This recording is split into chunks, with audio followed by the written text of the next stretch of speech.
Thank you once again for being part of this conversation.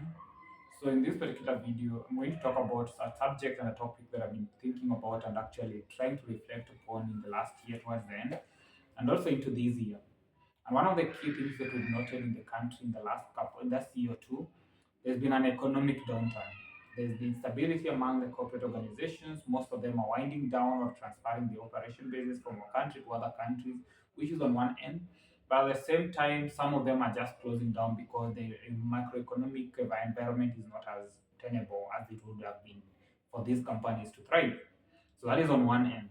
But the other bit, when you look at the dynamics and the nuances within the companies, and especially when you have conversations with junior associates, other employees, staff in these organizations, there are concerns. And these concerns are driven from the point of there's maybe some level of not so much accountability from the leadership, but also lack of clarity in terms of the direction where companies are going. So when I thought about this and actually just reflected on them and asked myself, what would be the issue then? And when I look at it from a corporate perspective, I reflected on it from the companies and organization, business enterprises, but also reflected it from a country perspective. Why is it that some countries are working better than others? What are the gaps and what are the nuances around these dynamics?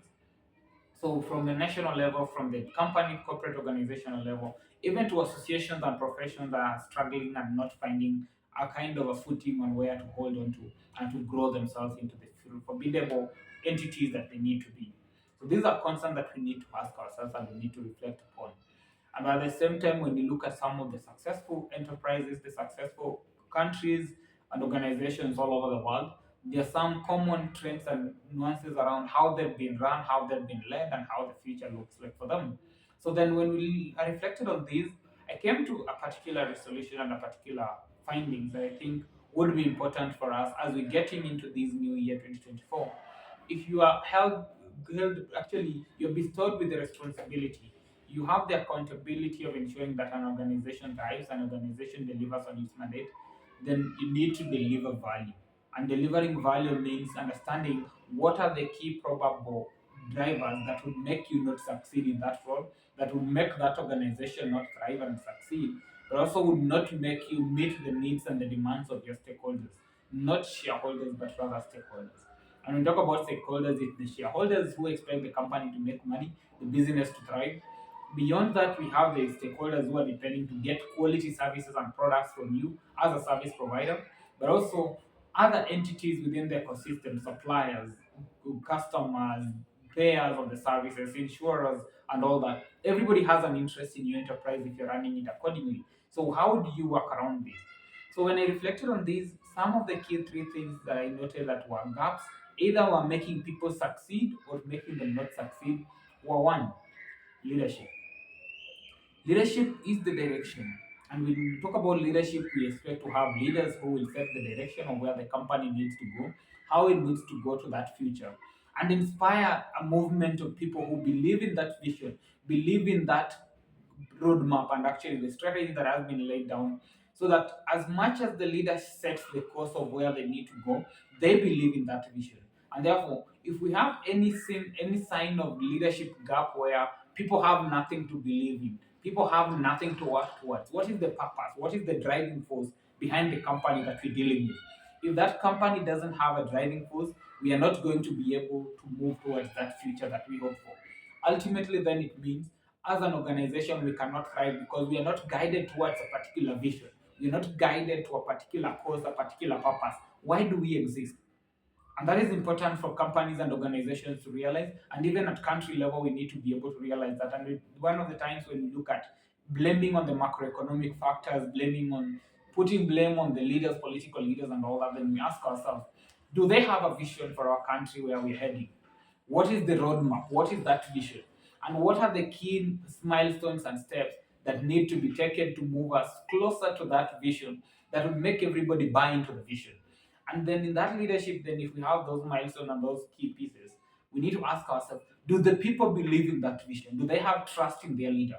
Unfortunately, we are in a point where the trust in our leadership has died, and most organizations, most individuals, and most even citizens do not believe in their leaders. Therefore, whatever vision that is being sold to them by the leaders does not hold water. They say this is what normally politicians would say, this is what the company heads would say, this is the corporate lingo, and we've had all these nuances and all these conversations. Is it what we want for ourselves? Definitely not. And therefore, we need to get to a point where we have to ask ourselves, are we getting the right leaders or are we getting misleaders, as PLO Lumumba calls it? If we are getting misleaders, then we'll never have a vision. We'll never have people mobilized and actually directed to work towards a common vision. It will be our downfall and it will be our failure. Most companies that are struggling now, you'll find that most of them are having challenges with the leadership gap where they have leaders, yes, who are holding positions and occupying spaces. However, much as they are occupying these spaces, they are not the right people to occupy those spaces because they don't internalize the vision. They don't internalize the business principles of the organization. And I would look at this case, for example, I had a conversation with a colleague of mine whose companies had to actually shut down operations. And when they were shutting down, the question they were saying is it was a multinational in nature, and they're saying the leadership who actually puts blame on whatever dynamics and influences that were impacting them on the global head office. So it's like, oh, the global has said, the global has said. The question is, if the company has bestowed trust and power on you to hold a particular important critical position in the company at the local level, what is the latitude and extent of authority that you have? Do you take ownership of the problems of the company, or do you actually outsource these to external entities?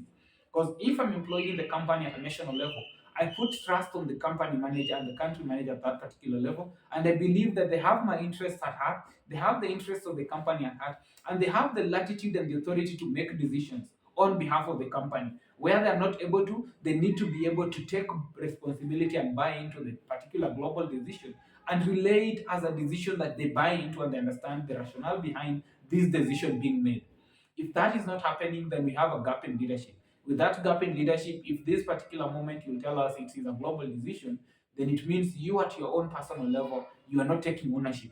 There's no likelihood that your people will buy into whatever vision you're selling. Most of the times it's because you want to these people not to feel like you're failing them, but unfortunately you are failing them without making it clear like you're failing them. So there's a leadership gap, and we need to review and reflect on what kind of leaders are we. How do we want to be leaders in our ecosystems and the corporates and the organizations, including the countries that we're governing, if we are the political leaders in those kind of establishments. So that is number one. If we have a leadership gap, we cannot achieve our vision, and therefore we'll always have problems with our own ecosystems. That is an internal problem that we have to solve for. Number two is the operational structures and pursuit for excellence.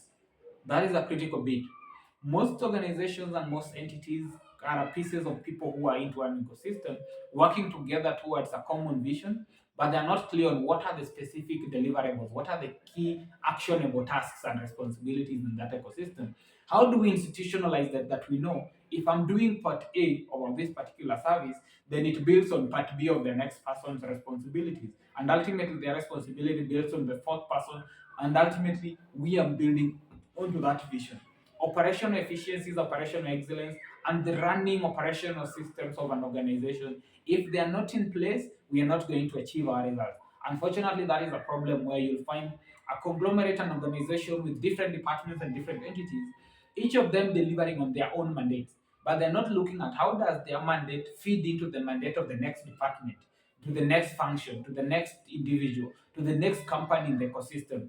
I'm working in a pharma company, then at the end of the day, if we are delivering on our product portfolio and actually thriving as a company, then I need to ask myself, how does our thriving as a company help the ecosystem in the healthcare ecosystem to ensure that the hospitals and the doctors working in the clinical setting have access to the medicines they need to deliver care to patients?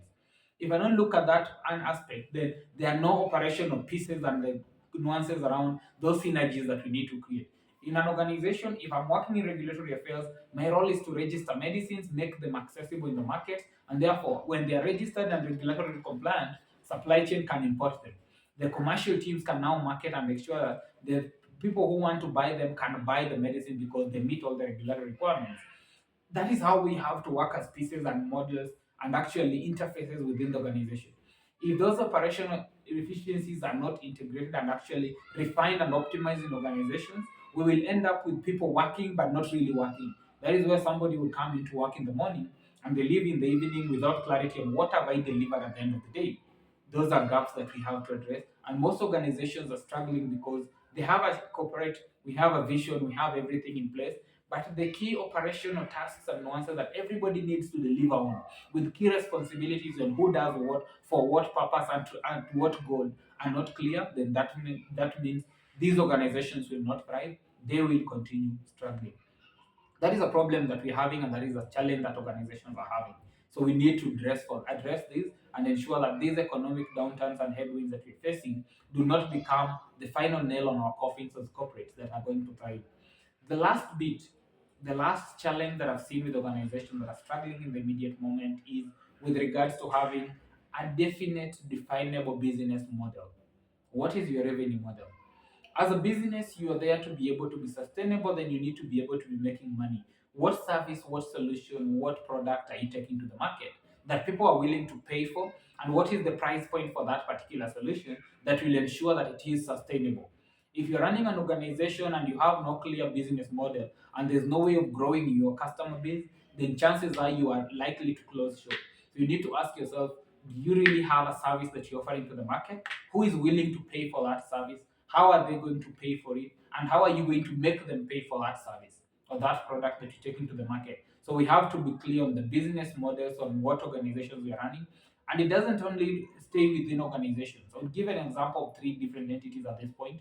We have governments. Governments draw their revenue from the taxes and from government levies that are imposed and all that, including loans and credit facilities from different government instruments. If that is the revenue model, then for us to be able to pay for that service, are the government giving us a reason to pay the taxes? Or do we find people who are actually lethargic when it comes to payment of taxes because they don't see the value of the taxes? That is a gap in the leadership and the operational systems will make the business model for the government to raise the money be a problem. That is on the government side. In professional associations and societies, it's about promoting professionalism, promoting the welfare of their membership, and growing the professional prestige of the profession as much as possible, that somebody would have that confidence and that feeling of achievement by associating with the profession. In professional associations, most of them drive their revenues from membership fees and project fees. If they're not able to deliver that value and that credibility and that professional prestige to their members, less of them will want to pay membership. If less of them want to pay membership, then they means they're not able to drive the money. Therefore, with no money, they cannot actually deliver more as they would have wished for. So those are gaps, and these are kind of interconnected push and pull dynamics that we have to handle. Those are key things that organizations have to look at. If you're running a company, you're selling, let's say, for example, you're selling shirts.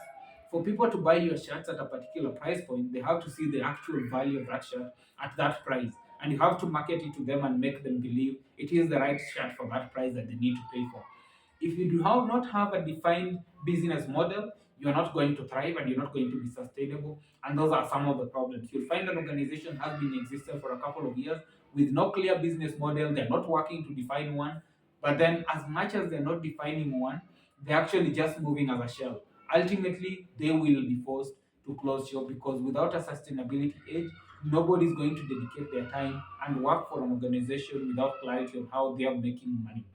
So those are the key things that are affecting companies: leadership, operational efficiencies, and the revenue model. We have to ask ourselves in those organizations and those corporations that we are running, especially in 2024, how are we ensuring that we address all those different pieces, that three key cogs that are affecting us? And it doesn't go only to organization, but even into your personal life. Do you have the leadership vision of what you want to achieve for yourself? What are the key efficiencies that you need to put in? What are the key tasks that you're performing to get you from where you are to that ultimate vision? Then finally, how are you making money doing this to be able to meet your obligations, to serve your needs, and also to live a decent life that you hope for, to be able to finance all those ventures?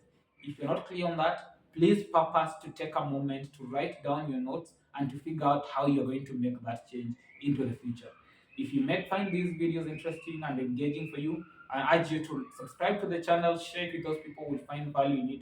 Let's make a difference. Let the year 2024 be a year of hope and impact in our lives. Thank you and have a good one.